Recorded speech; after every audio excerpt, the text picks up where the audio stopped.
Hi hello வணக்கம். இது உங்கள் சிவி ஜோன். சொல்லரும் எப்படி இருக்கீங்க? அதாவது கொஞ்சமாவது உங்களுக்கு மனசாட்சின்றது ஏதாவது இருக்கா அப்படின்ற மாதிரி தான் சொல்லி ஆகணும். நேற்று அவ்வளோ பிரச்சனைகள் உங்களுக்கே தெரியும். விஜய் பார்வதிக்கு எவ்வளோ பிரச்சனைகள் நடந்துச்சுட்டு கிட்டத்தட்ட 4-5 வாட்டி சண்டைகள் வந்துக்கிட்டே இருக்குது. அழுகுறாங்க, திரும்ப பண்ணுறாங்க, அழுகுறாங்க, திரும்ப பண்ணுறாங்க, இப்படி போயிட்டுருக்கு.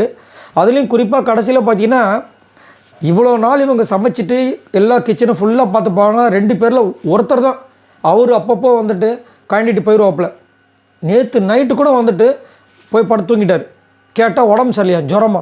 காலையிலேருந்து நல்லா வந்துட்டு அரட்டை அடிக்கும் போதெல்லாம் ஒன்றும் பிரச்சனை இல்லை, நைட்டானால் ஜுரம் வந்துடுது. நேற்றும் நைட்டானால் ஜுரம் வந்துடுது. இப்போ படுத்துட்டார். இந்த பொண்ணு உட்காந்து எல்லாத்தையும் வந்து பாத்திரத்தை தொலைக்கிட்டு உட்காந்துட்டுருக்குது. இப்போ இவ்வளோ பிரச்சனை நடந்திருக்கு. சாப்பிட்றாங்க.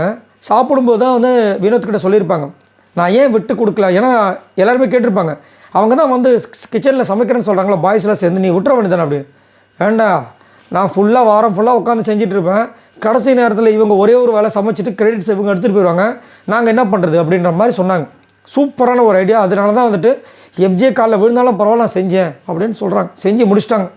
சாப்பிட்றதுக்கு எல்லாருமே சாப்பிட்டு முடிச்சதுக்கப்புறம் தான் இவங்க போட்டாங்க, சாப்பிட்டாங்க. எனக்கு தெரிஞ்ச எப்படி நைட்டு 1 மணி ஆகிடுக்கும். இதுக்கு மேலே வந்துட்டு கொஞ்சம் விளையாட்டு வேறு சொல்லியிருக்கான் பொழுது கொஞ்சம் ஸ்ட்ரெஸ் பஸ்டர் மாதிரி விளையாண்டுட்டு போய் திரும்ப பாத்திரம் வர தொலைக்கணும். இப்போ வரார் யார், பிரஜன் வரார். வந்து சொல்கிறாரு, வியானா உங்களுக்கு இன்றைக்கி பனிஷ்மெண்ட், நீங்கள் வெளியே தான் படுக்கணும், இந்த சோஃபாவில் படுக்கக்கூடாது, அந்த வாசலில் படுக்கணும். சரிங்க. இதுக்கு வந்து வார்டன் தான் வந்து பாதுகாப்பாக இருக்கணுமா? எது வார்டன் பாதுகாப்புக்கு இருக்கணுமா? உங்களுக்கு மனசாட்சி இருக்கான்ற மாதிரி இருந்துச்சு. அந்த பொண்ணு கையெடுத்து கும்பிடுது. ஏங்க என்னங்க அப்படின்னு அப்படி சிரிச்சுட்டு அவங்க வந்து பக்கத்தில் சொல்கிறேன், இல்லை அந்த பொண்ணு தனியாக எப்படி படுக்கும், அதனால் நீங்கள் தான் வந்து கூட படுத்துக்கணுமா? ஏண்டா அதுக்கு பனிஷ்மெண்ட்டுக்கு என்ன ஏன்டா பனிஷ்மெண்ட் பண்ணுறீங்க? நான் அது வந்து சொல்கிறாங்க, அவங்களுக்கு பீரியட்ஸ் வேறு அடித்தான். அந்த வலியோடு இருந்து அழுது யோசிச்சு பாருங்களேன் எவ்வளோ கொடுமையாக இருக்கும்ன்ட்டு. மனசாட்சியிலும் சிரிச்சுட்டு வந்து பேசுகிறாங்க. ஏன் நீங்கள் படுங்க பிரின்சிபல், நீங்கள் உள்ளே போய் சொகுசாக உள்ளே போய் படுத்துப்பீங்க, ஏசியில் படுத்துப்பீங்க. இந்த பொண்ணு கஷ்டப்படணுமா? காலையிலேருந்து அவ்வளோ கஷ்டப்பட்டது. நீங்கள் காலையிலேருந்து என்ன பண்ணீங்க? ஒன்றையுமே பண்ணல.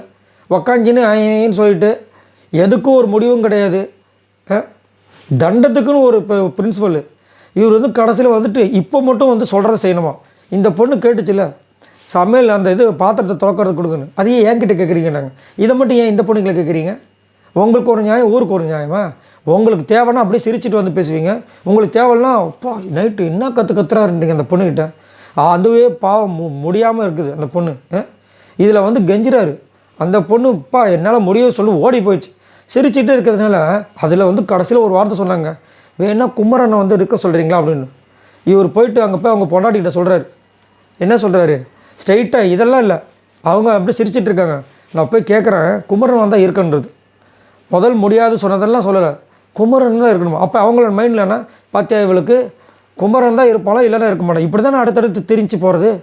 அந்த ஒரு விஷயம் அது மாப்பிள்ளைக்கு வந்து இந்த சொம்புலன்னா வந்து தாலி கட்ட மாட்டார்ன்ற மாதிரி ஒன்றும் சொல்கிறதுக்கு இல்லைங்க.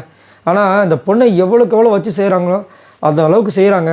இதை வந்து விஜய் சேதுபதி வந்து வச்சு அதை கேட்கணும். இதெல்லாம் நடந்த விஷயங்களை கேட்டால் தான் அதுக்கு ஒரு தீர்வு கிடைக்கும். பட் எங்கே கேட்குற மாதிரி தெரியலையே. போகிற போக்கு பார்த்தா அதுலேயும் இன்றைக்கி ஒஸ்ட்டு பர்ஃபார்மன்ஸு. இதுலேயே வந்துட்டு அந்த பொண்ணு கோத்து விட்டாலும் ஆச்சரியப்படுறதுக்குள்ள மாதிரி இருக்குது. சரி, இதை பற்றி உங்களோட கருத்துக்களை சொல்லுங்கள்.